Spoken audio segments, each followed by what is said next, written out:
فلا هادي له. أشهد أن لا إله إلا الله وحده لا شريك له.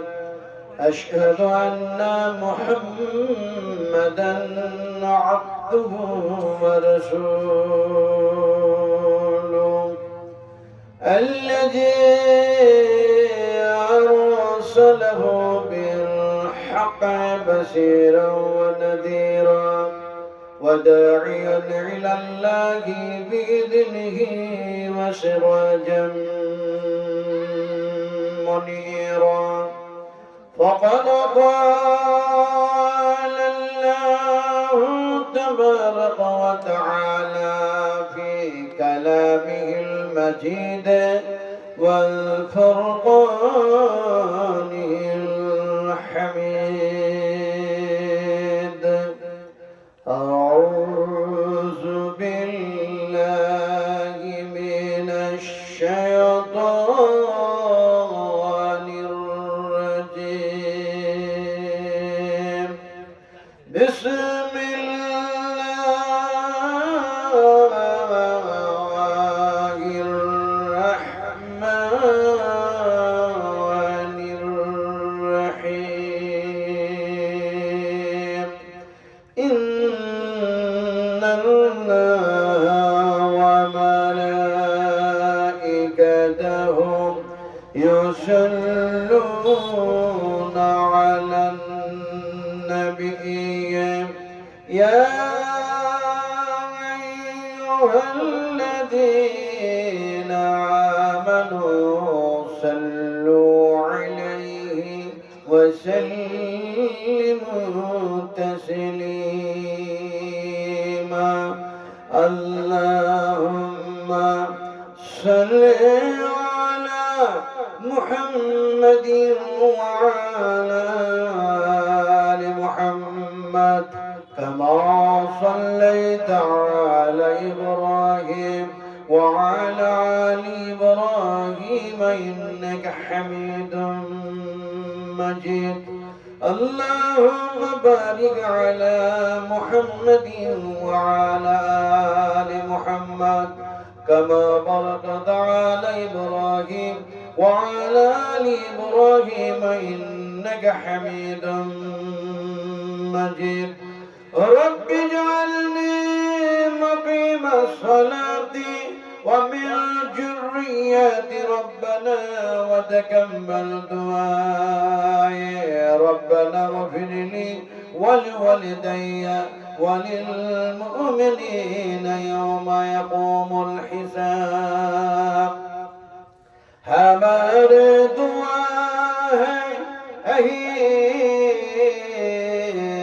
खुदा हो इस्लाम का बुलबुला सदा आता कर सभी का हिदायत का नूर जलालत का अंधेरा हो जाए दूर।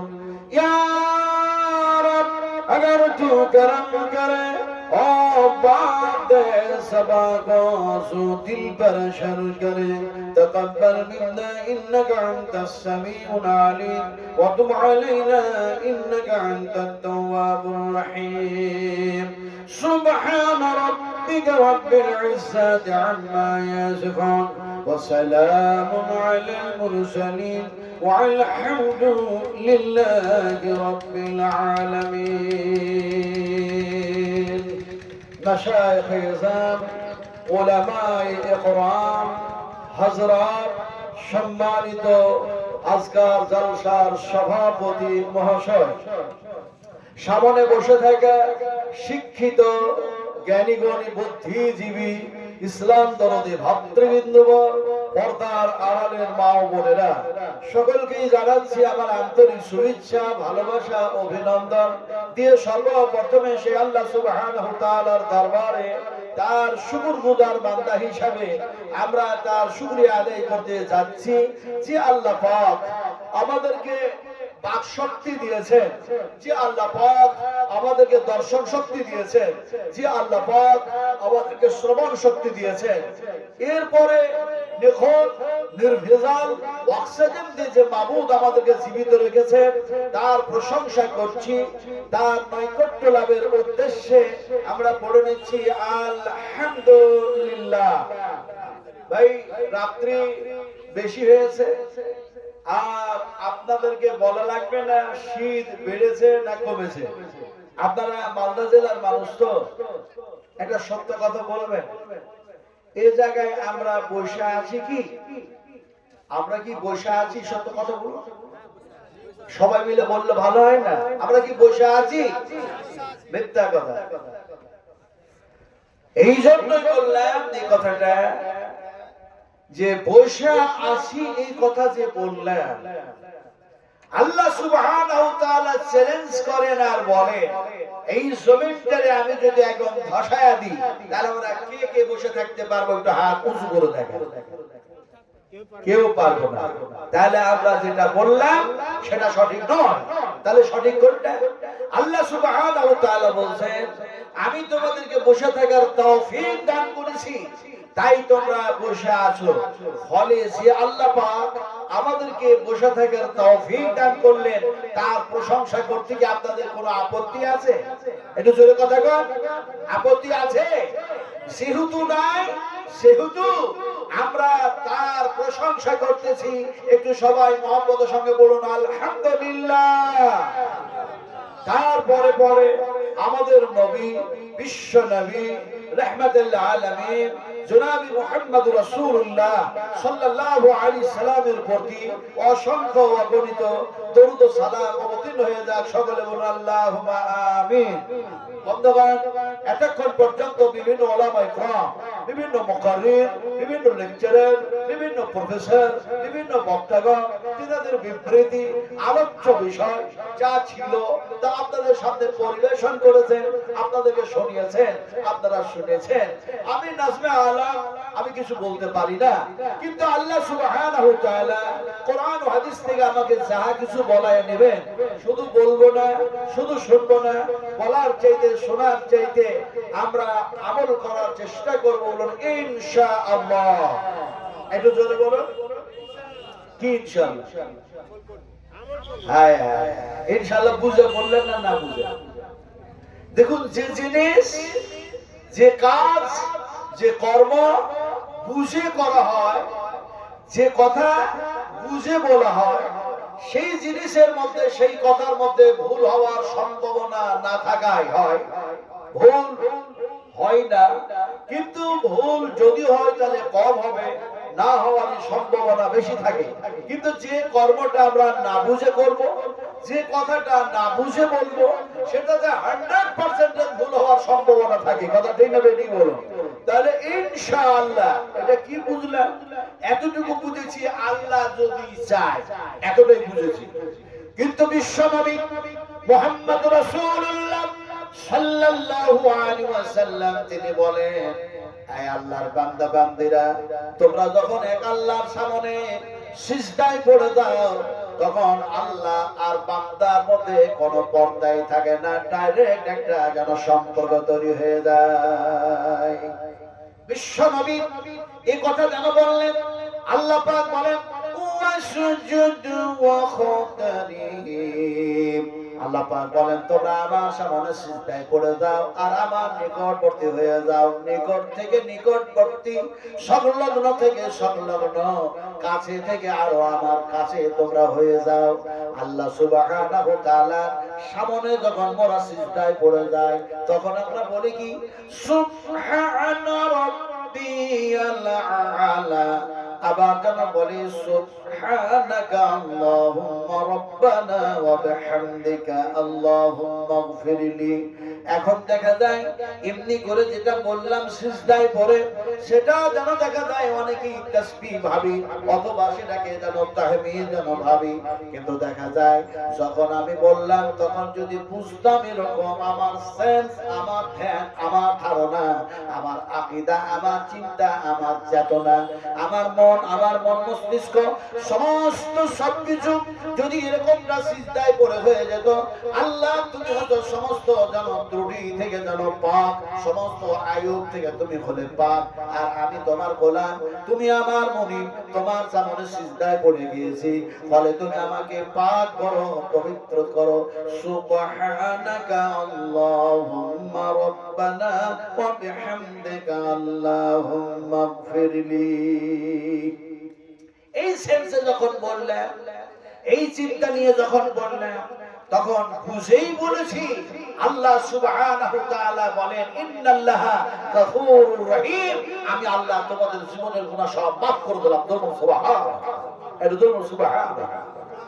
ইনশাআল্লাহ বিশ্বনবী মুহাম্মদ সাল্লাল্লাহু আলাইহি ওয়াসাল্লাম বুঝাতে চাইলেন ইনশাআল্লাহ তোমরা যদি পড়ে নাও, তোমরা যে কথাটা বলো সেই কথাটা কমপ্লিট করার জন্য এমনি করে ইনশাআল্লাহ পড়া লাগে। তার মানে কথা আনকমপ্লিট, অসম্পূর্ণ, আর সম্পূর্ণ কিভাবে করতে হবে রাসূলুল্লাহ শিখায় দিয়েছেন। তার মানে আগামীকাল মালদা যাব, আগামীকালকে যেন হরিশ্চন্দ্রপুর যাব, আগামীকালকে এই কাজটা করব, আগামীকালটা ওই কাজটা করব, আগামীকাল বিয়ে বাড়ি যাব, নানা কিছু যেন বললাম, কিন্তু তাই সেই কথা হলো আনকমপ্লিট, অসম্পূর্ণ কথা হয়ে গেল। তার মানে আপনারে বলতে হবে আগামীকাল এই কাজটা করব ইনশাআল্লাহ।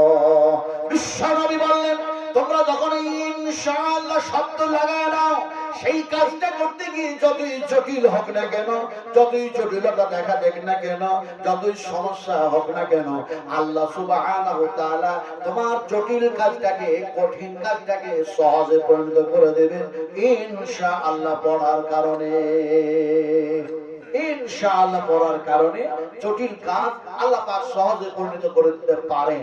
আমি গত রাত্রে যে জায়গায় ছিলাম ক্যালকাটা, দেখুন ক্যালকাটাটা, কলকাতাটা শুধু ওই হাওড়া স্টেশন আর বড়বাজার আর চিতপুর বুঝে নয়, শুধু খিদিরপুর মূলে নয়, এমনি করে আপনি হাওড়া স্টেশনের পূর্ব দিক, দক্ষিণ দিক, উত্তর দিক এবং পশ্চিম দিক 100 কিলোমিটার দূর ঘোরার পরেও আপনি দেখবেন সব কলকাতা।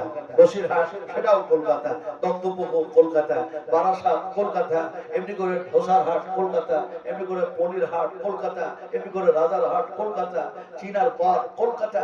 তার মানে কলকাতার এমন কোন রোড নেই যে রোডে আল্লাহ পাক আমাকে ঘোরার নাই, আর এমন কোনটা টাউনের এমন একটা জায়গা নেই যে জায়গা আল্লাহ পাক আমাকে বক্তৃতা করার নাই। তো গত রাত্রে যেখানে আমি ছিলাম সেখানে অনেক বড় বড় ওলামায়ে কেরাম ছিলেন। এখন দেখা যায় আমার মতো একটা বয়োজ্যেষ্ঠ মানুষকে নিয়ে যাওয়া হলো এমন একটা সময়ে যে সে সমস্ত প্যান্ডেলে পরিপূর্ণ প্যাকআপ লোক ছিল। আমি যে মজমুনটা সেখানে আলোচনা করেছি আজকে করব না, তবে রাজারহাটের কথাটা কেন বললাম, যে রাজারহাটে আমি বক্তব্য রাখছিলাম, সেই রাজারহাটে আপনার থানা থেকে মাত্র 50 মিটার দূরে। তো দেখা যায় ওসি সাহেব আসলেন থানা থেকে, তিনার সঙ্গ সাথীদেরকে সঙ্গে করে নিয়ে আমাকে এসে বললেন আপনি কি ঝাড়খণ্ডের মানুষ? আমি বললাম ইয়েস, আমি ঝাড়খণ্ডের মানুষ। আপনি কি শব্দ করছেন? উনি বলছেন যে আপনি ঝাড়খণ্ডের মানুষ হয়ে এত স্পষ্ট বাংলা বলেন কি করে? আমি বললাম যদি আপনি শব্দ করেন তাহলে আপনার নাম হচ্ছে জামাল উদ্দিন, এই থানার যেন আপনি বলেন ওসি, আর আবার নবী, আপনার নবী বিশ্ব নবী রাহমাতুল লিল আলামিন, তিনি হলেন সমস্ত কায়নাতের নবী। রাসূলুল্লাহ বলেছেন তোমরা শব্দ করো না, শব্দ করা মহাপাপ। আপনি এখন শব্দ করে যদি পাপ করেন আমার কিছু করার নাই। ইন্সপেক্টর আমাকে বললেন ওটা না হয় উত্তর পেনা, কিন্তু আপনি বলেছেন ইনশাআল্লাহ পড়তে গেলেই আল্লাহ পাক জটিল কাজটাকে সহজ করে দেন। তো আমার সবচেয়ে জটিল আর কঠিন কাজ হচ্ছে থানাতে বসে আমি ইনশাআল্লাহ পড়বো, আর আসামি ধরা কি সহজ করে দেবে আল্লাহ? কত বড় খেপা, কত বড় খেপা। কোরআনের চিন্তা নাই, কোরআনের আলোতে তার চেতনা নাই। দেখা যায় সে যেন বলল যে আমি থানাতে বসে ইনশাআল্লাহ পড়বো, আর আল্লাহ পাককে আসামি ধরা আমার জন্য সহজ করে দেবেন। আমি বললাম অবশ্যই করে দেবেন। সুবহানাল্লাহ। উনি খুব অবাক হয়ে গেলেন, বলে তা কি করে হয়?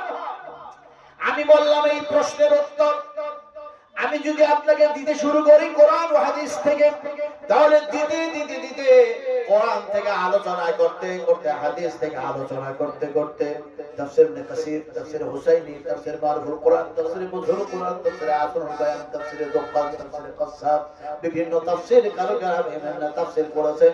সমস্ত তাফসীর কারকের তাফসীরগুলি যদি একত্রিত করে আপনার সামনে বয়ান করা হয়, তাহলে এ রাত কত হয়ে যাবে, দিন শেষ হয়ে যাবে, সপ্তাহ শেষ হয়ে যাবে, মাস শেষ হয়ে যাবে, বছর শেষ হয়ে যাবে, হায়াত শেষ হয়ে যাবে, ইয়াউমাল কিয়ামা হয়ে যাবে, তারপরেও যেন আল্লাহর আলোচনা শেষ হবে না।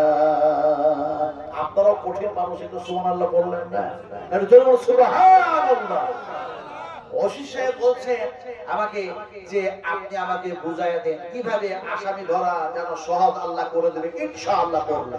আমি ওনাকে বললাম, একটি মানুষ আরেকজন মানুষকে হত্যা করেছে, মানুষটি নিহত, মানুষটি মৃত্যুবরণ করেছে, তার যেন বংশের মানুষ গরিব, আত্মীয় স্বজন গরিব, এমনি করে দেখা যায় সেই পিরিয়ডে সেই জামানায় সবচেয়ে বড় পয়গম্বর হযরতে মুসা আলাইহিস সালাতু সালামের কাছে গিয়ে বলল, মুসা এই মানুষটারে হত্যা করেছে, কিন্তু আসামি ধরা যায় না, তাকে কি হত্যা যেন করেছে ধরাও যায় না, চিনাও যায় না, বুঝাও যায় না, ধরবো কেমন করে, তার প্রসেস কি হবে?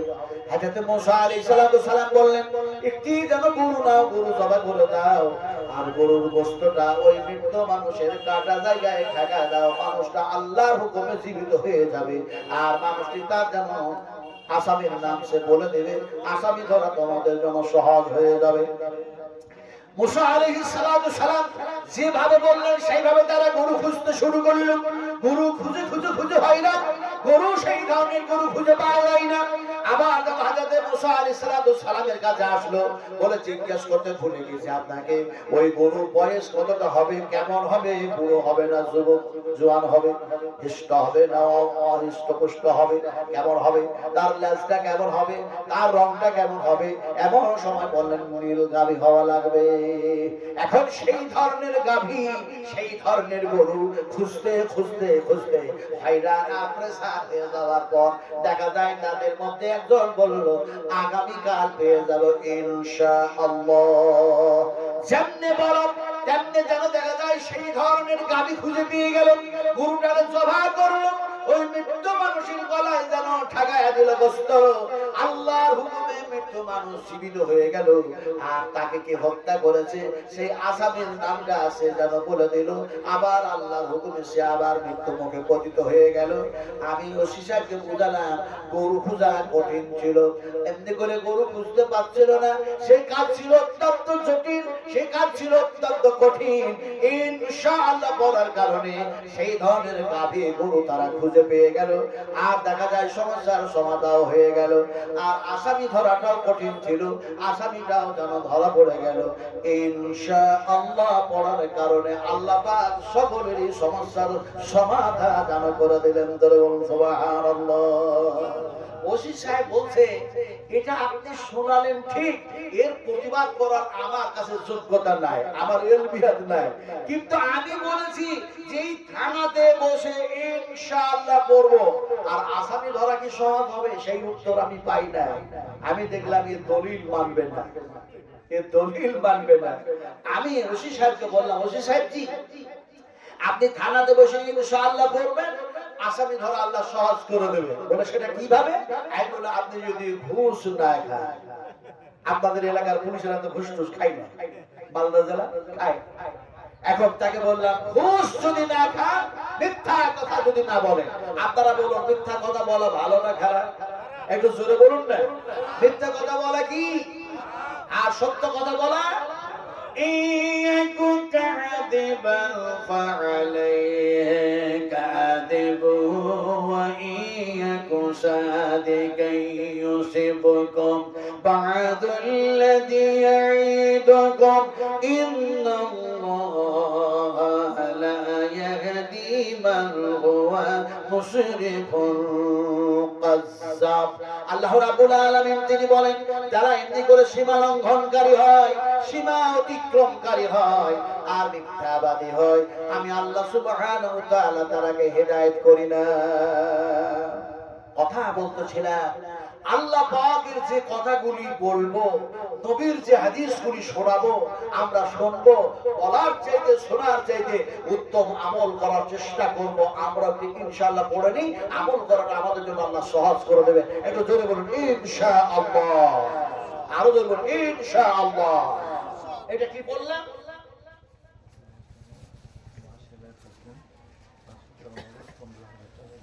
আলহামদুলিল্লাহ, হাইয়াকাল্লাহ, বারাকাল্লাহ, জাযাকুমুল্লাহ খাইরাল জাযা, আহসানাল জাযা।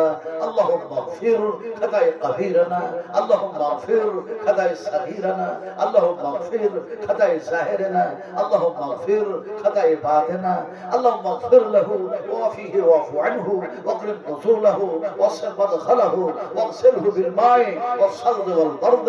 আল্লাহুম্মা নাক্কি মিনাল খাতায়া কামা ইয়ানকা الثوب الأبيض من الدناس وابدله دارا خيرا من داره وأهلا خيرا من أهله وزوجا خيرا من زوجه وأدخله الجنة اللهم آمين। মাসেদা এমন একজন মহিলা, তিনি জানো 15,000 টাকা, 500 টাকা নগদ দিয়েছেন, বাদ বাকিটা দিয়ে দেবেন ইনশাআল্লাহ। একটু জোরে বলুন তো। আল্লাহ পাক তার দানকে সদরে গ্রহণ করে নিয়ে আল্লাহ যাতে মা আয়েশার সঙ্গে জান্নাতে থাকার যাতে ব্যবস্থা করে দেন। একটু জোরে বলুন আল্লাহুম্মা আমিন। 15,000 টাকা দিয়েছে মসজিদে। আমি এখন যদি কালেকশন শুরু করি তো আপনারা কালেকশন দেবেন, কিন্তু আমি যে ওয়াজ, যে নসিহত, যে বিষয়, যে মজমুন আপনাদের সামনে তুলে ধরতে চাইছি, গভীর রাত্রি তো ফলে সব জায়গাতে আমি বলি যে আমার যদি আপনারা বক্তব্য শুনতে চান তাহলে পরে আমাকে এরকম কালেকশনের সময় না এনে আমাকে যদি ওয়াজ করার জন্য এমনি শোনার জন্য নিয়ে আসেন তাহলে খুব ভালো হবে। অথবা দেখা যায় আমাকে আপনারা এমন একটা সময় দিবেন যাতে মানুষগুলি ওয়াজ ও নসিহতগুলি কোরআন হাদিস থেকে শোনার একটা সুযোগ পায়। কিন্তু এমন একটা সময় আসছে সে সময় কালেকশন করব না আপনাদেরকে ওয়াজ শোনাবো, কোনটা করব? কিন্তু সবটা নিতে দরকার, কালেকশনেরও দরকার, নসিহতেরও দরকার। এখন এমন একজন মহিলা টাকা দিয়েছেন কত? 15,000 টাকা। একজন মহিলা। আমি আপনাদের বলি, আমাদের মসজিদকে ভেঙে দিয়ে, মসজিদ ভেঙে দিয়ে মন্দির বানানো হলো, বানাচ্ছে। এখন যে মন্দিরটা ভাঙলো সেই মন্দিরে টাকা দিয়েছে একজন, দান করেছে, সে দান করেছে 11 কোটি টাকা। 11 কোটি। আর একজন দিল 8 কোটি টাকা। আর যে দেখা যায় এমনি করে মুকেশ আম্বানির কে মারা গেল, সে দিয়েছে 10 কোটি টাকা। অক্ষয় কুমার দিয়েছে 11 কোটি টাকা। চিন্তা করো। তাই ডক্টর জাকির নায়েক তিনারা বাপ বেটা এসে পাকিস্তানে যারা বললেন আমরা কাউরি কোনো কিছু ভাঙচুর করি না, বরং ওমান আহসানু কাওলাম মিম্মান দা'a ইলাল্লাহ, ওমান আহসানু কাওলাম মিম্মান দা'a ইলাল্লাহ, ওমান আহসানু কাওলাম মিম্মান দা'a ইলাল্লাহ। আমরা দ্বীনের দাওয়াতের কাজ করি আর মানুষগুলিকে আল্লাহর দিকে, তাওহীদের দিকে, রিসালাতের দিকে, আখিরাতের দিকে, মসজিদের দিকে, কোরআনের দিকে, নবীর দিকে আমরা ডেকে থাকি। আর তাই টাকার জন্য যে জিনিস দিয়ে এগুলিকে প্রচার আর প্রসার করে থাকি সেটার দাম 10 কোটি টাকা না, সেটার দাম 8 কোটি টাকা না। পৃথিবীর সর্বশ্রেষ্ঠ ক্যামেরা তার দাম হচ্ছে 12 কোটি টাকা। সেই ক্যামেরা আমি ডাক্তার জাকির নায়েক কিনেছি আর মানুষের কাছে সেই তার মাধ্যম দিয়ে দাওয়াতের কাজ যেন করতেছি। আলহামদুলিল্লাহ, আলহামদুলিল্লাহ। তার মানে তারাকে বুঝতে চাইলেন তোমরা ভাগো মানে মসজিদ মন্দির গড়াতে গিয়ে এত কোটি টাকা দাও, কিন্তু আমি তোমাদের মাঝে এমনি করে দিনের দাওয়াতের কাজ করে আমি 12 কোটি টাকা যন্ত্রের সাহায্যে তোমাদের কাছে আল্লাহর বাণী যেন পৌঁছে দিতে চাই। তোমাদের শত্রুতা করি না, বরং তোমাদের সঙ্গে মিত্রতা, বন্ধুতা তৈরি করতে চাই। নারায়ে তাকবীর, আরো নারায়ে তাকবীর। আমার ভাইরা শোনা একটা কথা বলতেছিলাম যে এখন এই মসজিদ বানাবার জন্য 15,000 টাকা দিলেন মাসিদা খানম। আল্লাহ তুমি তার দানকে সদরে কবুল করো। আয় আল্লাহ তার রিজকে বরকত দাও। একটু জোরে আল্লাহুম্মা আমিন। আপনারা 10টা কিংবা আধা ঘন্টা পর, কমপক্ষে আধা ঘন্টা শোনো, তারপরে আমার হাতে আপনারা দান করবেন। আলহামদুলিল্লাহ, শুভ আলহামদুলিল্লাহ। এই হাত দুইখানি দেখো, আপনারা তো হাত আছে দুইটা, আমার আল্লাহ পাক দুইটা হাত দিয়েছে। আচ্ছা বলুন তো, আমরা এই হাত দুইটার মধ্যে কোন হাত দিয়ে আমরা খাবার খাই? একটু ভালো করে বলুন। ডান হাত দিয়ে খাদ্য, কিন্তু আল্লাহ সুবহানাহু ওয়া তাআলা বলেন এই ডান হাতটাকে যদি আমি প্যারালাইসিসে পরিণত করে দিই, তাহলে কোন হাত দিয়ে খাবে? বলে বাম হাত দিয়ে খাবো। আল্লাহ পাক বলেন বাম হাতটাকেও যদি আমি প্যারালাইসিসে পরিণত করে দিই, তাহলে কোন হাত দিয়ে খাবে? বলে বউ খাওয়াবে, স্ত্রী খাওয়াবে, মা খাওয়াবে, দাদি খাওয়াবে, নানি খাওয়াবে, গ্রামের মানুষ খাওয়াবে, পৃথিবীর মানুষ খাওয়াবে, হোম মিনিস্টার, চিফ মিনিস্টার খাওয়াবে, এমএলএ এমপিরা খাওয়াবে। আল্লাহ পাক বলেন পৃথিবীর সমস্ত নর আর নারী, পুরুষ ও মহিলা সকলকে পঙ্গ করে দিলাম, পঙ্গ করে দিলাম, পঙ্গ করে দিলাম, প্যারালাইসিসে পরিণত করে দিলাম। এবার তোমরা কোন হাত দিয়ে খাবে? কে খাওয়াবে? বলুন কে খাওয়াবে? তা এতক্ষণ বললেন না কেন আল্লাহ খাওয়াবে? তখন চ্যালেঞ্জ করে বললেন ডান হাতে খেয়েছি। হায় হায় হায়। আল্লাহ রাব্বুল আলামিন বলেন হুয়া ইউতইমুনি ওয়া ইয়াসকিন ওয়া ইযা মারিজতু ফাহুয়া ইয়াসফিন। আল্লাহ সুবহানাহু ওয়া তাআলা বলেন আমি তোমাদের পানি পান করায় দিই, খাবার খাইয়ে দিই, আমি আল্লাহ অসুখ দিই, আর আমি আল্লাহ পাক যেন অসুখ ভালো করি। এবার মালদা জেলার মানুষেরা, আমার সোনার টুকরারা, বাংলার মানুষেরা বলুন এবার আমাদেরকে খাওয়ায় কে? কে খাওয়ায়? আল্লাহ বললেন এত আসতে কেন? আরো জোরে বলুন কে খাওয়ায়? আল্লাহ বুঝে বললেন না না বুঝে? আল্লাহ কি জিনিস? আল্লাহ কি জিনিস? আপনারা বলবেন আল্লাহ আমার মালিক, আল্লাহ আমার স্রষ্টা, কিন্তু ঠিকই বুঝেছেন, কিন্তু আরো বোঝা উচিত ছিল আল্লাহ যতবার বলবেন ততবার কোরআন তেলাওয়াত করা হবে। জোরে বলুন সুবহানাল্লাহ। আল্লাহ যতবার বলা হবে ততবার কোরআন তেলাওয়াত করা হবে। বিশ্বনবী মুহাম্মদ রাসূলুল্লাহ সাল্লাল্লাহু আলাইহি সাল্লাম যেন বলেন তোমরা যতবার এমনি করে কোরআন তেলাওয়াত করো, কোরআন তেলাওয়াত করতে গিয়ে কোরআন তেলাওয়াত করে যা নেকি পেয়ে থাকে, এমনি করে কোরআন শ্রবণকারীরাও যেন সেই নেকি পেয়ে থাকে, আবার যেন তাদের উপর আল্লাহর রহমত বর্ষিত হয়ে যায়। ফলে আল্লাহ যতবার বলবেন কোরআন তেলাওয়াত করা হবে, তার মানে আল্লাহ শব্দটা, ল্যাঙ্গুয়েজটা হচ্ছে আল্লাহ পাকের ভাষা, আর সেটা কোরআনের মধ্যে আল্লাহ পাক কোট করে দিয়েছেন। যেমন সুবহানাল্লাহ, যেমন কোরআনের জায়গায় এসেছে আল্লাহুল্লাযী খালাকাস সামাওয়াতি ওয়াল আরদা ওয়া মা বাইনাহুমা ফি সিত্তাতি আইয়ামিন সুম্মা ইস্তাওয়া আলাল আরশ মা লাকুম মিন দুনিহি মিন ওয়ালিয়্যিন ওয়ালা শাফি'in আফালা তাতাযাক্কারুন। আল্লাহুল্লাযী খালাকাস সামাওয়াতি ওয়াল আরদ, আল্লাহ হচ্ছেন তিনি যিনি আকাশ ও জমিনকে শুধু সৃষ্টি করেছেন, এখানে ক্ষেত্র না, ওমা বাইনাহুম, আকাশ ও জমিনের মধ্যে যাহা কিছু আছে আমি আল্লাহ সেগুলো সৃষ্টি করেছি। যেমন সুবহানাল্লাহ। তাহলে আল্লাহ যতবার বলবো কোরআন তেলাওয়াত করা হবে। যেমন সুবহানাল্লাহ। সুবহানাল্লাহ যদি পড়ে তাও কোরআন পড়া হবে। সুবহানাল্লাহ এমন একটি শব্দ, এমন একটি বাক্য, এমন একটি ল্যাঙ্গুয়েজ, এমন একটি ভাষা আল্লাহ পাকের, এটা হলো কথা। তার মানে এটাও কোরআনের মধ্যে যেন এসেছে। যেমন কোরআনের এক জায়গায় বলা হয় সুবহানাল্লাযী আসরা বিআবদিহি লাইলান মিনাল মাসজিদিল হারাম ইলাল মাসজিদিল আকসা। তার মানে এই আয়াতটি, এই শব্দগুলি দিয়ে, এই বাক্যগুলি দিয়ে বিশ্ব নবী মুহাম্মদ রাসূলুল্লাহ সাল্লাল্লাহু আলাইহি সাল্লামের মিরাজের কথা আলোচনা করতে চাইছি না। সুবহানাল্লাহ কোরআনের মধ্যে শব্দটা এসেছে, যতবার বলবো ততবার কোরআন তেলাওয়াত হয়ে যাবে, তত নেকির খাতায় নেকি যেন বৃদ্ধি হবে। এটাই বুঝাবার জন্য বললাম যে কোরআনের মধ্যে আল্লাহ পাক বলছেন সুবহানাল্লাযী। ফলে আমরা আরেকবার পড়ে নিই, বলুন সুবহানাল্লাহ। আমাদেরকে খাওয়ালো কে? আল্লাহ খাওয়ালে। খাওয়ার পরে দোয়া কি পড়েছেন? ব্যাস, আলহামদুলিল্লাহ, আন্দাজে আলহামদুলিল্লাহ, আন্দাজে। আবার ভাই, বিশ্বনবী মুহাম্মদ সাল্লাল্লাহু আলাইহি ওয়াসাল্লাম তিনি যখন খাবার খেতেন তখন তিনি খাবার খেতেন যেন বিজোর। আর নবী বলেছেন আল্লাহ হলেন বিজোর, আল্লাহ বিজোরকে মহব্বত করেন, ভালোবাসেন। সুবহানাল্লাহ। আল্লাহ হলেন বিজোর আর আল্লাহ বিজোরকে ভালোবাসেন, মহব্বত করেন। এখন বিশ্ব নবী মুহাম্মদ রাসূলুল্লাহ সাল্লাল্লাহু আলাইহি সাল্লাম যখন খেজুর খেতেন, তিনটা খেতেন অথবা একটি খেতেন।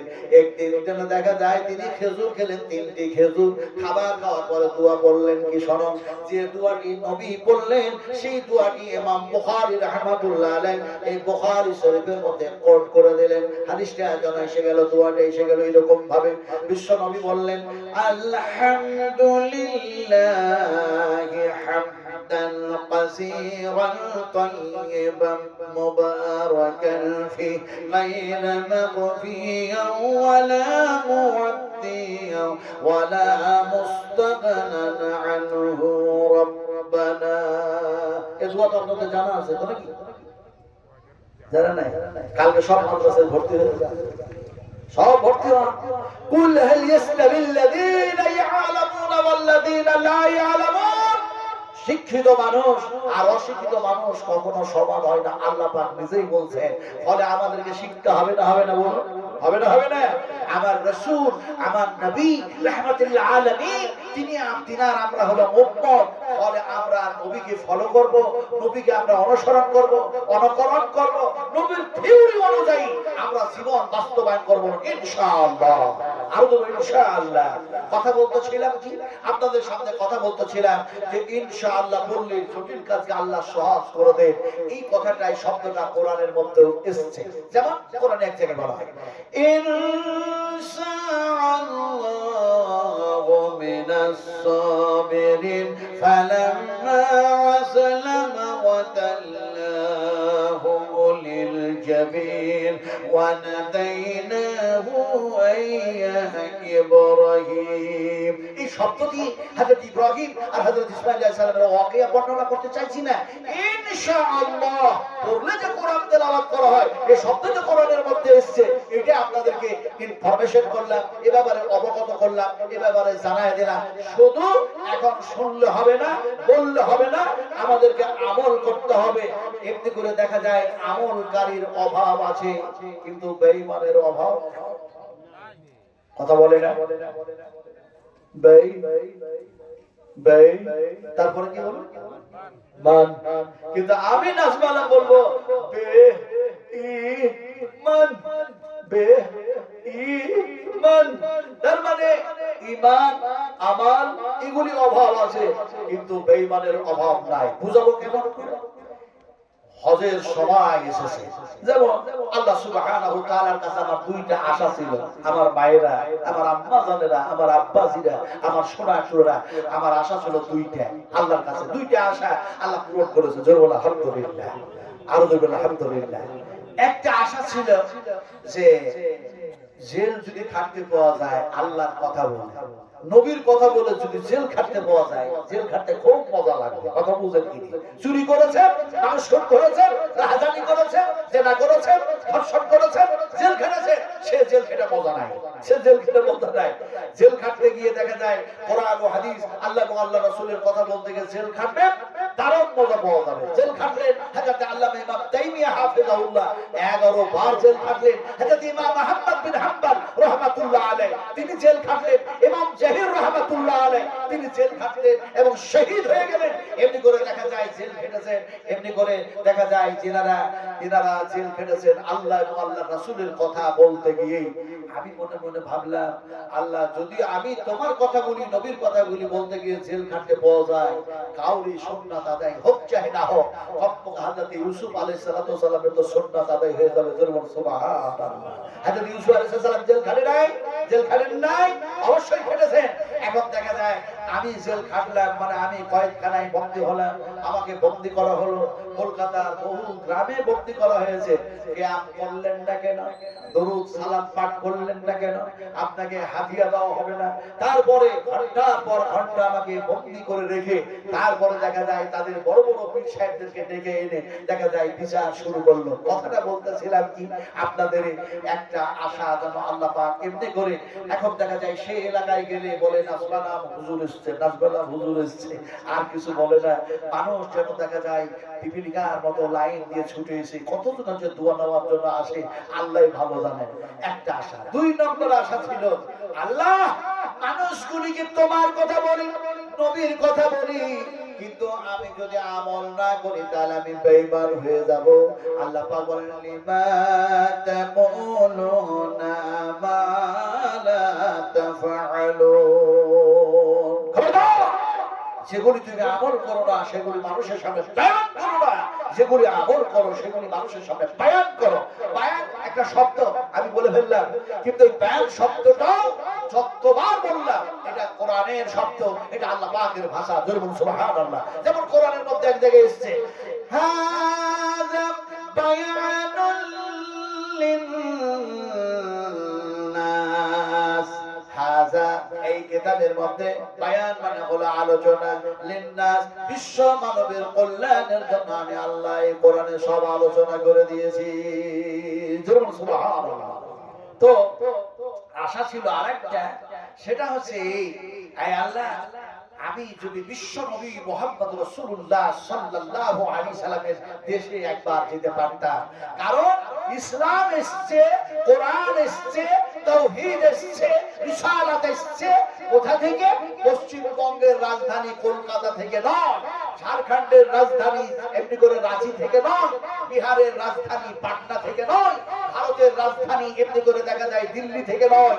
ইসলাম এসেছে স্বয়ং যেন দেখা যায় মদিনায়ে মুনাওয়ারা থেকে। জোরে বলুন সুবহানাল্লাহ। রাসূল আকরাম সাল্লাল্লাহু আলাইহি ওয়াসাল্লাম বলেছেন, বুখারী শরীফের হাদিস, আল্লাহর হাবিব বলেছেন, বিশ্ব নবী বলেছেন, এমনি করে পৃথিবীর মানুষগুলি বলবে আমি মুসলিম, আমি মুসলিম, আমি মুসলিম।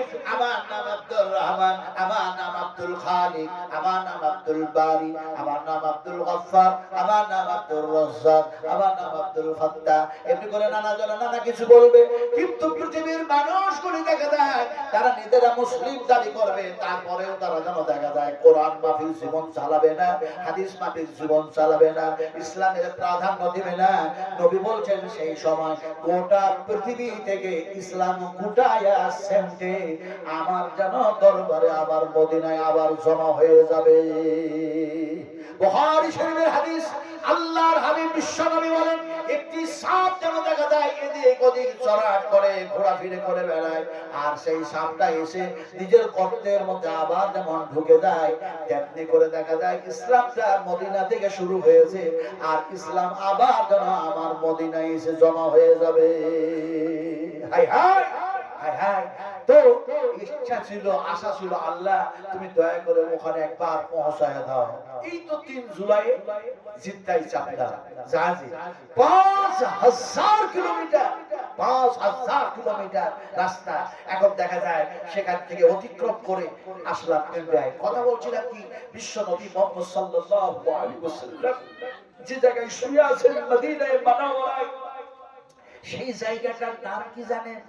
বুখারী শরীফের হাদিস, আমার রাসূল যে জায়গায় শুয়ে আছেন বিশ্ব নবী বলেছেন, আমার মিহরাব থেকে, আমার মিহরাব থেকে, আমার মিহরাব থেকে আমার মিম্বার পর্যন্ত এটা হলো রিয়াদুল জান্নাহ, এটা হলো রিয়াদুল জান্নাহ। আল্লাহ পাক যেন রিয়াদুল জান্নাতের এক টুকরার মধ্যে আমাকে আরামের মধ্যে রেখেছেন। আমি যেন এখানে আরাম করতেছি, আমি জান্নাতের মধ্যে আমি আছি। বিশ্ব নবী মুহাম্মদ সাল্লাল্লাহু আলাইহি সাল্লামের সেই জান্নাতের মধ্যে যেন গেলাম। কথা বুঝেন কিনা? নবীজি যেখানে শুয়ে আছেন দেখা যায় তার চতুর্দিকে একটা জায়গা, নবী যতটা বলেছেন সেটা হলো জান্নাতুল বাক, জান্নাত, রিয়াজুল জান্নাত। এখন রিয়াজুল জান্নাতের মধ্যে যখন গেলাম তখন দেখা যায় আল্লাহর হাবিব সে জায়গায় দাঁড়িয়ে নামাজ পড়িয়েছেন, আর যে জায়গাতে দাঁড়িয়ে খুতবা দিয়েছেন সেই জায়গায় গিয়ে 2 রাকাত নামাজ আদা করলাম। আর 2 রাকাত নামাজ আদায় করার পরে 2টা হাত আল্লাহর দরবারে উঠায়া দিলাম, উঠায়া দিয়ে আরো দোয়া করলাম। আপনাদের সকলের জন্য দোয়া করেছি, আল্লাহুম্মা গফির লানা ওয়া লিল মুমিনিনা ওয়াল মুমিনাত ওয়াল মুসলিমিনা ওয়াল মুসলিমাত, আল্লাহুম্মা আলিফ বাইনা কুলুবিহিম ওয়াসলিহ যাত বাইনহিম ওয়ানসুরহুম আলা আদুবিকা ওয়া আলা আদুবিহিম, আল্লাহুম্মা ইন্নাল কাফারাতা আল্লাযীনা ইয়াসুদ্দুনা আন সাবিলিক ওয়া ইউকাদ্দিমুনা রাসূলাক ওয়া ইউকাতিলুনা আওলিয়াক, আল্লাহুম্মা খালিফ বাইনা কালিমাতিহিম ওয়া যালজিল আকদামাহুম ওয়া সাদ্দিদ সামাআহুম ওয়া ফাররিক সামাআহুম ওয়া আদল বিহিম বাসাকা আল্লাযী লা তারুদ্দু আনিল কওমিল মুজরিমিন। এছাড়াও দোয়া করেছি, আল্লাহুম্মা গফির লানা ওয়া লিল মুমিনিনা ওয়াল মুমিনাত ওয়াল মুসলিমিনা ওয়াল মুসলিমাতিল আহইয়া মিনহুম ওয়াল আমওয়াত। দোয়া যখন লম্বা হয়েছে, 2জন পুলিশ আমার সামনে দাঁড়ায় পিছন থেকে এসে বলছে, দলিল দলিল দলিল, কম কম, তারিক তারিক। তার মানে এটা রিয়াজুল জান্নাহ, যে জায়গায় দোয়া করছো এই দোয়া আল্লাহর দরবারে কবুল হয়ে যায়। জোরে বলুন সুবহানাল্লাহ। বিশ্বনবী যেখানে শুয়ে আছে, আরে রাসূলকে যে জায়গায় গোসল দেওয়া হয়েছিল আয়েশার বাড়িতে, সেই জায়গাটা এখন 4 কোনা জায়গা, সবুজ ঘাসে সুন্দর করে সাজানো, চতুর্দিকে ব্যারিকেড দিয়ে ঘেরা আছে, আর সেখানে পুলিশ যেন দাঁড়িয়ে আছে। একটা ঘাসও সেখানে যাতে কেউ নিতে না পারে, সেখানে যেতেও যাতে না পারে। এখন দেখা যায় সেই খাত থেকে যখন বাইর হলাম, মনে হচ্ছে আরে আমার রাসূলকে ছেড়ে আর যেতে ইচ্ছা করে না। বিশ্বনবীকে সালাম জানালাম, আসসালামু আলাইকা ইয়া রাসূলুল্লাহ, আসসালামু আলাইকা ইয়া হাবিবাল্লাহ। নবীজির 2 পাশে 2জন যেন শুয়ে আছেন, তিনার রফিক, তিনার দোস্ত, তাদেরকে সালাম জানালাম, আসসালামু আলাইকুম ওয়া রাহমাতুল্লাহি ওয়া বারাকাতুহু ইয়া আবু বকর সিদ্দিক রাদিয়াল্লাহু তাআলা আনহু, আসসালামু আলাইকুম ওয়া রাহমাতুল্লাহি ওয়া বারাকাতুহু ইয়া ওমর রাদিয়াল্লাহু তাআলা আনহু। কথা বলতেছিলাম আপনাদেরকে, যেখান থেকে যেন ইসলাম এসেছে, আবার সেই জায়গায় ইসলাম যেন আবার গিয়ে জমা হয়ে যাবে। ফলে যেন সেখান থেকে আসলো কোরআন। আজকে কোরআনের শত্রু আছে না? আপনারা বলুন, একটু জোরে কথা বলুন, কোরআনের শত্রু আছে না? ব্রিটেনে ইদানিং এই কিছুদিন পূর্বে ব্রিটেনে দেখা গেল কোরআনটাকে ধরলো, ওর ভিতর থেকে, কোরআনের ভিতর থেকে পাতাগুলিকে টেনে টেনে ছিঁড়ে ছিঁড়ে তারা পায়ের নিচে রাখছে, আর পা দিয়ে রগড়াতেছে। জোরবন নাউজুবিল্লাহ, একটু জোরবন নাউজুবিল্লাহ। আমার মায়েরা, আমার বোনেরা, ত্রিপুরার মাটিতে দেখি যেন কোরআন যেন পুরানো হলো। একজন কোরআনের হাফিজ, তিনি প্রত্যাগ করছেন, কান্না করছেন, আমি তাকে চিনি না, উনি কেমনে আমারে চিনে ফেলেছেন। এবারও ত্রিপুরায় ডাক ছিল, এবারও ফালাকাটা, এবারও যেন দেখা যায় শীতলকুচির পাশে একটা জায়গায় যেন বক্তব্য রাখলাম। কথাটা বলতেছিলাম আসামের মাটিতে, তো ত্রিপুরায় দেখি হাফিজ কাঁদছে। আমাকে দেখে বলছে, হুজুর খবর শুনেছেন? আমি বললাম, কি খবর হয়েছে? বলে আমার হাতের দিকে তাকায় তাকায় দেখলাম তার হাতটা কালো কুৎসিত হয়ে আছে, কালো কুৎসিত হয়ে আছে। আমি জিজ্ঞেস করলাম, হাত কালো কেন? উনি বললেন, আমি 30 পারা কোরআনের হাফিজ, ফলে এই কোরআনটাকে যেন এমনি করে অগ্নি দিয়ে কোরআনের শত্রুরা পুরায়া ছায়ে পরিণত করে দিয়েছে। আর আমি যেন কোরআনের হাফেজ, এই কোরআনকে আগুন দিয়ে পুড়াতে দেখতে গিয়ে আমি নিজকে আর কন্ট্রোল করতে পারি না। আমি নিজে যেন দেখা যায় এই দৃশ্য দেখে যেন অজ্ঞান হয়েছি। তারপরে জ্ঞানে ফিরে এসে যেন ছাইগুলি নামলাম, আর দেখলাম বলে, কোরআন তুমি পুড়ে শেষ হয়ে গেছো না, কোরআনের কোনো কিছু অংশ যেন বেঁচে আছে দেখি না, হেফাজত আল্লাহ পাক করেছে কিনা দেখি না। খুঁজতে খুঁজতে খুঁজতে ছায়ের মধ্যে দিয়ে একটা এমন শব্দ খুঁজে পেয়ে গেলাম যেটা আগুন নষ্ট করতে পারে না। সুবহানাল্লাহ। আমি বললাম, দেখি তো কোনটা?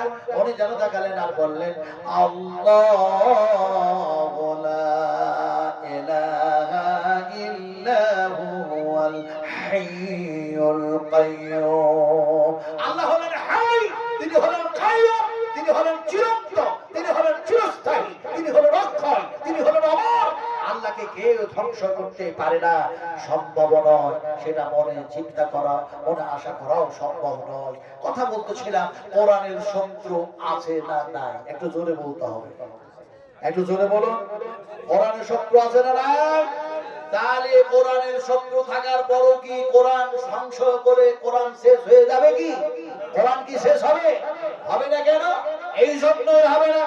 ইন্না نزلنا الذكر وإن له لحافظون আমি আল্লাহ রাব্বুল আলামিন বিশ্ব মানবের কল্যাণের জন্য এই কোরআন নাযিল করেছি আর এই কোরআনের হেফাজতের দায়িত্ব আমি আল্লাহ রাব্বুল আলামিন কবুল করেছি আমি আল্লাহ রাব্বুল আলামিন গ্রহণ করেছি ফলে এই কোরআনের হেফাজত আমি আল্লাহ করব সুবহানাল্লাহ পড়েন আচ্ছা বলুন কোরআন কার কথা হাদিস কার কথা সবচেয়ে ভালো কথা কার কথা শুধু আল্লাহর কথা সবচেয়ে ভালো কথা সবচেয়ে উত্তম কথা সবচেয়ে উৎকৃষ্ট কথা সবচেয়ে বেস্ট এবং বেটার কথা হচ্ছে আল্লাহ এবং আল্লাহর রাসূলের এখন আমি বললেও হবে না আপনারা বললেও হবে না নবীজি নিজে যেন বললেন ফাইন্না খায়রাল হাদিস কিতাবুল্লাহ ওয়া খায়রাল হাদিস হাদিস মুহাম্মাদিন সাল্লাল্লাহু আলাইহি ওয়াসাল্লাম আল্লাহ পাকের নবী বললেন আমার আল্লাহর চাইতে আমি নবীর চাইতে ভালো কথা আর কাউরে হতে পারে না জোরে সুবহানাল্লাহ সবচেয়ে ভালো খারাপ কথা কার ও ভাই একটু বলুন না সবচেয়ে খারাপ কথা কার হ্যাঁ হায় রে মানুষ ইবলিস শয়তান ঠিকই বলেছেন শয়তানকে আপনারা দেখেছেন ফেরেশতাকে কে দেখেছেন দেখেন নাই তাহলে আমি যা বলছি এটা শুধু আপনাদের শোনাচ্ছি না আল্লাহর কসম খেয়ে বলি যে ফেরেশতাকে আপনারা দেখতেছেন না আমিও দেখতেছি না আমাদের ঘরে সেই ফেরেশতা আছে না নাই হালকা না ভারী হালকা না ভারী তাও বুঝা যায় না দেখতেও পাওয়া যায় না হালকা না ভারী বুঝাও যায় না এখন যা বলছি ফেরেশতারা তা কি করতেছে ইজিয়াতালাকাল মুতালাকিয়ান আনিল ইয়ামিন ওয়া আনিস শিমালি কাঈদ মা ইয়ালফিযু মিন কওলিন ইল্লা লাদাইহি রাকীবুন আতীদ যা কিছু বলতেছি তা সব কিছু যেন ফেরেশতারা লিখতেছে একটু ফেরেশতারাকে লেখা দেন বলুন সুবহানাল্লাহ সবচেয়ে খারাপ কথা শয়তান বিশ্ব নবী তিরমিজি শরীফের হাদিস ভালো করে শুনুন রাসূল আকরাম সাল্লাল্লাহু আলাইহি ওয়াসাল্লামের সেই মসজিদে নববিয়ার স্তম্ভে যেন শয়তানকে নবীজি বাঁধতে চাইলেন আর একটা স্তম্ভে আরেকটি পিলারে সাহাবায়ে কেরাম রাদিয়াল্লাহু তাআলা আনহুরা একজন মুশরিককে যেন বেঁধেছিলেন কোরআনের শত্রু নবীর শত্রু আল্লাহর দুশমনকে একটা স্তম্ভে বাঁধা হয়েছিল মসজিদে নববিয়াতে যখন ঢুকলাম হাদিস পড়ে পড়লো আর ইচ্ছা হলো যে কোনটা স্তম্ভে সেই মুশরিককে বাঁধা হয়েছিল একটু দেখি তো কিন্তু সেই স্তম্ভগুলি আগেকার মতো নাই এত কারুকার্য এত সৌন্দর্য এত নকশা এত সুন্দর করে যেন সেই পিলারগুলি তৈরি করা হয়েছে চোখ জুড়িয়ে যায় ঠান্ডা হয়ে যায় তো কথা বলতেছিলাম আল্লাহর হাবিব তিনি যেন বলছেন আমার ইচ্ছা হয় ও সাহাবীরা যেন শয়তানকে স্তম্ভে বাঁধায় তোমাদেরকে দেখায় দিই এই হচ্ছে তোমাদের যেন প্রকাশ্য শত্রু এটা হচ্ছে প্রকাশ্য দুশমন ফলে শয়তানের কথা মোতাবেক তোমরা চলো না তোমরা কোরআনের পক্ষে চলো নবীর পক্ষে চলো ফলে কথা বলতেছিলাম আমরা কোরআনের পক্ষে চলবো না কোরআনের বিপক্ষে চলবো হয়তো বুঝতে পারলাম না আপনাদেরকে এমনি করে বুঝাই আমরা কোরআনের পক্ষে না কোরআনের উল্টা কোনটা একটু জোরে বলুন হাত দুইটা দেখান কারা কারা নবীর পক্ষে আমি হাত উঠিয়ে দিলাম কোরআনের প্রতি যাদের ঈমান আছে তাদের তো হাত উঠবে ইনশাআল্লাহ আর একটু হাত উঁচু করুন সিধা করুন বলি নারে তাকবীর সারে ইসলাম জিন্দাবাদ হাত উঁচু করুন হাত যে উঠালে এটাও তো বুঝে উঠানো উচিত ছিল কারণ কোন আলেমেরা যদি জিজ্ঞেস করে আজকাল ফতোয়ার অভাব নাই কেমন ফতোয়ার অভাব নাই হাত উঠানো জিজ্ঞেস করবে কেমন কথা তার একটা এক্সাম্পল দিই একটা ফার্ম জাল জাল অনেক রকমের জাল হয় না তো একটা ওই ফাঁস জাল নাকি বলে এখন একটা ফাঁস জাল টেকে দিয়েছে কত বুঝুন কি ওই জালে দেখা যায় দুইটা পাখি ধরা পড়েছে দুইটা পাখি একটা পাখি হচ্ছে কাক আর একটা পাখি হচ্ছে আপনার ঘুঘু, কথা বুঝেন কিনা?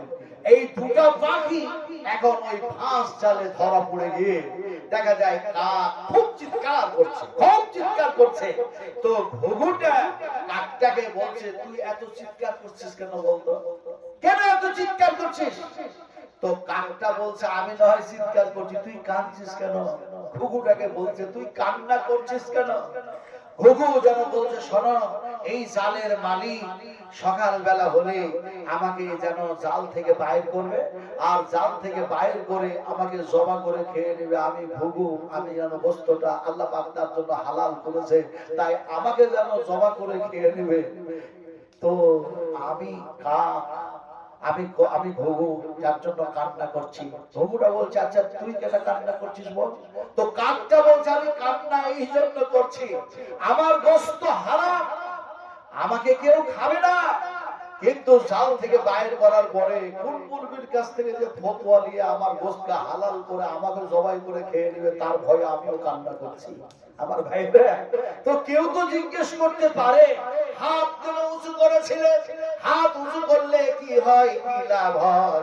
যারা হাত উঁচু করলেন নবীর সুন্নাত আদায় করলেন, আর যারা হাত উঁচু করলেন পৃথিবীর কোন আলেম ওলামাও জিজ্ঞেস না করলেও, কোন মুহাদ্দিসিনও জিজ্ঞেস না করলেও, স্বয়ং যদি আল্লাহ জিজ্ঞেস করে, হাত তুই কেন উঁচু হয়েছিলি, আল্লাহর প্রশ্নের উত্তর হাত কথা বলবে না, বলবে না, বলবে না, বলবে না।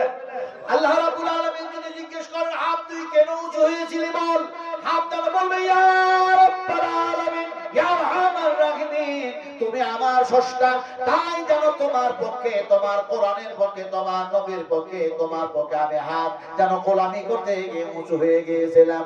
আল-ইয়াওমা নাকতিমু আলা আফওয়াহিহিম ওয়া তুকাল্লিমুনা আইদিহিম ওয়া তাশহাদু আরজুলুহুম বিমা কানু ইয়াকসিবুন। শরীরের স্কেল সব আল্লাহর সামনে কথা বলবে, যেমন সুবহানাল্লাহ। আলোচনা করছিলাম বেঈমানের অভাব নাই। তো হজের মৌসুম এসেছে, হজের সময় এসেছে, কোরবানি দেওয়ার জন্য, কোরবানির জানোয়ার কেনার জন্য হাটে গেছে। তো দেখা যায় হাটে একজন পুঁজিপতি মানুষ বলছে, ভাই তোমার এই খাসিটার দাম কত? তো বলছে 1,25,000 টাকা। বলে এত টাকা? একটা খাসির এত টাকা দাম? তো খাসির মালিক বলল, পৃথিবীতে যত খাসি আছে সেই খাসি আর এই খাসির গুণ একরকম নয়। পুঁজিপতি মানুষটা বলল, তাহলে এর গুণ কেমন? সে বলল, এই খাসির গুণ হচ্ছে, খাসলাত হচ্ছে, এই খাসির উপরে যে চাপবে, চাপার সাথে সাথে সে মক্কা শরীফ আর মদিনা শরীফ দেখতে পাবে। যে কোরবানি দেওয়ার জন্য খাসি কিনতে গেছে, পুঁজিপতি মানুষটা বলছে, সর্বনাশ, হজ করতে যেতে গেলে লক্ষ লক্ষ টাকা খরচা করতে হয়, যে মসজিদে নববিয়া যাওয়া হয়, কাবাতে যাওয়া হয়, আর এখানে খাসির উপরে চাপলেই মক্কার মদিনা দেখতে পাওয়া যায়। এমন সময় সে বলল, যদি তা হয় তাহলে পরে টাকা দিয়ে না হয় কিনবো। এমন সময় ওই পুঁজিপতি মানুষটার একটা কর্মচারীকে বললো, ওই খাসির উপরে চেপে দেখতো মক্কা শরীফ আর মদিনা শরীফ দেখা যাচ্ছে কিনা। এমন সময় কর্মচারীটা দুই দিকে দুইটা ঠ্যাং দিয়ে পা দিয়ে খাসির উপরে একটু বসেছে, বসার পরে মনে মনে ভাবছে, এই খাসি যে বিক্রি করতে এসেছে সে তো খাসির গুণাগুণ বয়ান করলো, আর আমার মালিক আমাকে বললো দেখ তো দেখতে পাওয়া যাচ্ছে কিনা। কিন্তু আমি যদি বলি যে দেখতে পাওয়া যায় না, আর আমার মনিব আমার মালিক যদি বলে খাসির মালিক, সে বলছে দেখতে পাওয়া যায়, তুই আমার কর্মচারী কেমন দেখতে পাস না, এই বলে যদি আমাকে তার দরবার থেকে বঞ্চিত করে দেয়, তাহলে আমার রুজি রুটি বন্ধ হয়ে যাবে। তো কর্মচারীটা বলছে, অত ঝামেলায় যাওয়ার দরকার নাই। ও খাসির উপরে চেপে বলছে, আল্লাহু আকবার, কি সুন্দর যেন কাবাতে তওয়াফ হচ্ছে, কি সুন্দর যেন মসজিদে নববিয়া দেখতে পাওয়া যাচ্ছে। এখন হাটে যত লোক ছিল, হাটের লোক সব জমা হয়ে গেছে, একত্রিত হয়ে বলছে, হলোটা কি? বলে এই খাসির উপরে চেপে যেন মক্কা মক্কার মদিনা শরীফ দেখতে পাওয়া যাচ্ছে, তারাও বললো খাসির দাম তো এমনি 1,25,000 কেন, 1.5 লক্ষ টাকা হওয়া উচিত ছিল। এমন সময় খাসির মালিক বলল, কর্মচারীর কথা শুনে বিশ্বাস করেন না, আপনি নিজে কোরবানি দিবেন, আপনি মালিক, আপনি নিজে খাসির উপরে চেপে দেখুন। এখন পুঁজিপতি মানুষটা খাসির উপরে চেপেছে, চাপার পরে সে মনে মনে ভাবছে, কই মক্কা, মক্কা শরীফ দেখা যায় না, কই মদিনা, মসজিদে নববীও দেখা যায় না। কিন্তু আমি পুঁজিপতি হলে হবে কি, আমি সম্মানিত ব্যক্তি হলে হবে কি, এখন দেখা যায় আমি যদি বলি দেখতে পাওয়া যায় না, তাহলে পারে সব মানুষগুলি বলবে তুমি বেঈমান, তুমি বেঈমান, তুমি পুঁজিপতি হতে পারো, তুমি ধনাঢ্য মানুষ হতে পারো, কিন্তু তুমি বেঈমান। কিন্তু তোমার ওই কর্মচারী তার ঈমান আছে, সে বেঈমান নয়, তাই দেখতে পেয়েছে। আর তুমি পুঁজিপতি হওয়ার পরে তোমার ঈমান নাই, তাই তুমি দেখতে পাও না, তুমি বেঈমান, তুমি বেঈমান। এখন চিন্তা ভাবনা করে পুঁজিপতি মানুষটা সেও বলতে লাগলো, আমি খামাকা বেঈমান হব কেন? সেও বলছে আল্লাহু আকবার, কি সুন্দর মদিনা, কি সুন্দর যেন মক্কা দেখতে পাওয়া যাচ্ছে। আসলে বলতে চাইলাম আমার ভাইরা, আমার মায়েরা, আমলের অভাব আছে কিন্তু বেঈমানের দেখা যায় অভাব নাই। কোরআন মাফিক জীবন আমরা চালাতে পারি না। কথাটা বলতেছিলাম বিশ্বনবী মুহাম্মদ রাসূলুল্লাহ সাল্লাল্লাহু আলাইহি সাল্লামের কাছে রাত্রি গভীর হয়েছে, এক এক করে উঠে চলে যাচ্ছেন।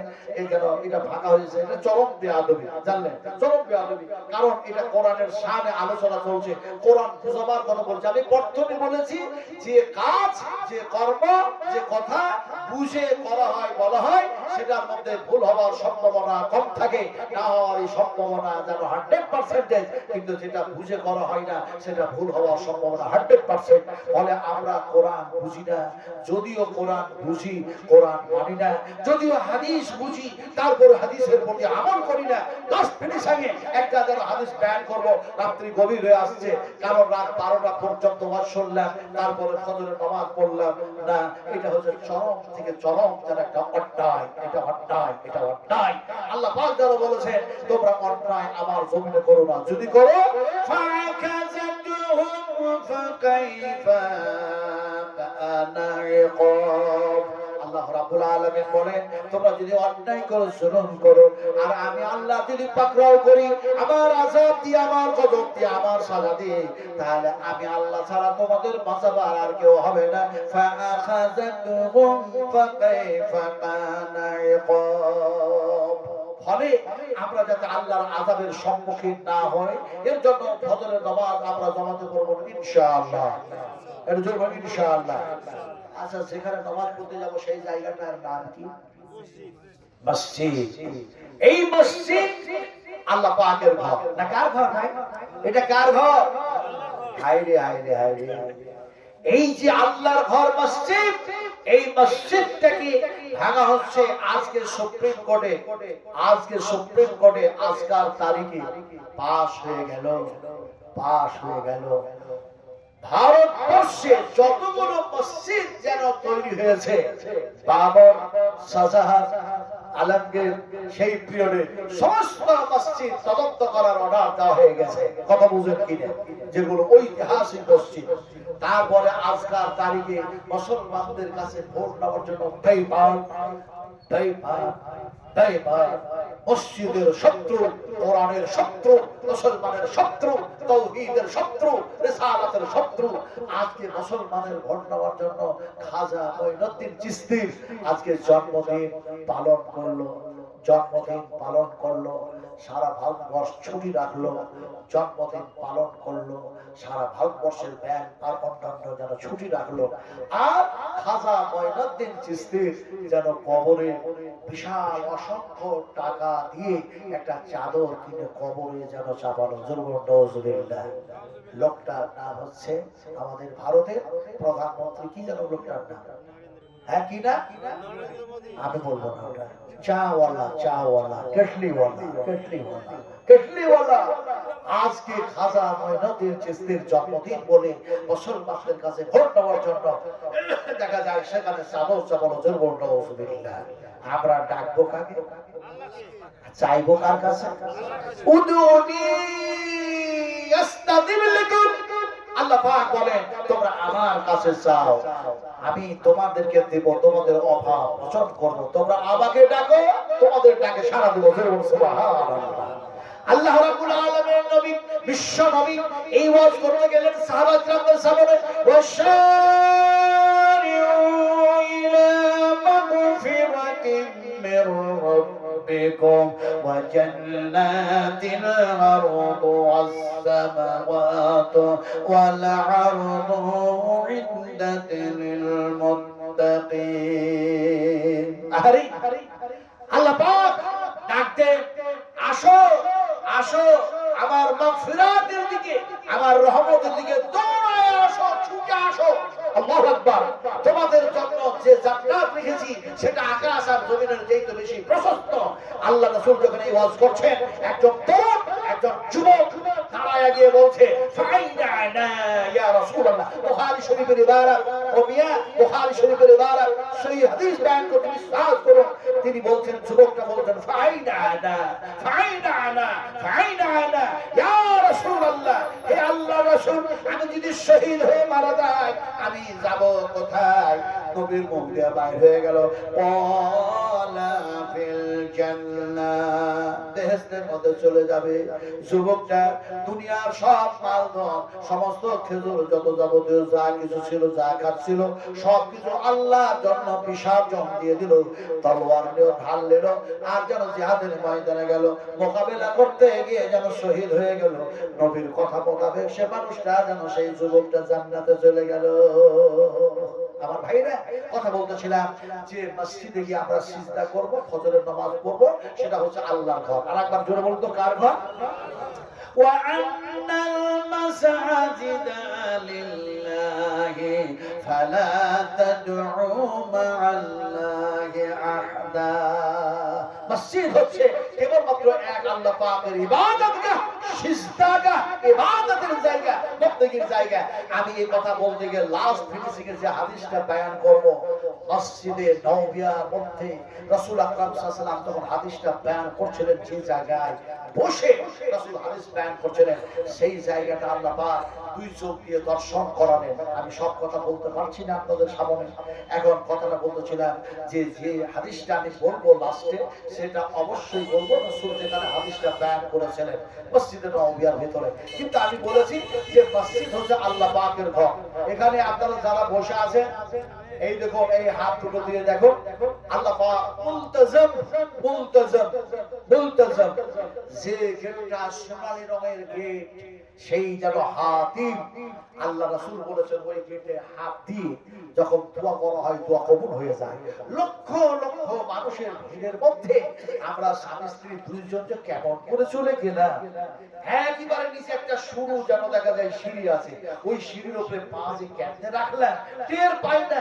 দেখা যায় দুইটা হাত যেন কেমনি করে চোকাটে দিয়েছি, কথা বুঝলেন কিনা? গেটে একেবারে গেটে হাত দিয়ে আল্লাহ দরবারে দোয়া করলাম। দোয়া যা করেছি আমল গোপন, ওটা থাক, ওটা বলবো না। কিন্তু আপনারা এখানে আছেন, আমি মুসাফির মানুষ, মুসাফির মানুষ, সেই কাবার জন্য নয়, সেই মসজিদে নববিয়ার জন্য নয়, আল্লাহ পাকের দেখা যায় ইবাদতটা এই মসজিদের জন্য চাইছে। এখানে যতগুলো মানুষ বসে আছেন ভাই, যতগুলো মানুষ বসে আছে, তার মধ্যে থেকে একটা মানুষ না, সবকটা মানুষ একটু নিয়ত করলেন যে এরকম, আল্লাহ আপনাকে দেখি নাই, নবীকে দেখি নাই, ফলে যেন নবীর হাতের পানি পান করে বেহেশতে যাব। এই আল্লাহ, তাই নবীর মহব্বতে আমি তোমার রাস্তায় যেন এমনি করে দেখা যায় আমি এক বস্তা সিমেন্ট দিচ্ছি, অথবা এক মণ গম দিচ্ছি, অথবা এক কুইন্টাল ধান দিচ্ছি, অথবা দেখা যায় 5 বস্তা সিমেন্ট দিচ্ছি, অথবা 500 টাকা দিচ্ছি। 10টা মানুষ বলবেন, 10টা মানুষ।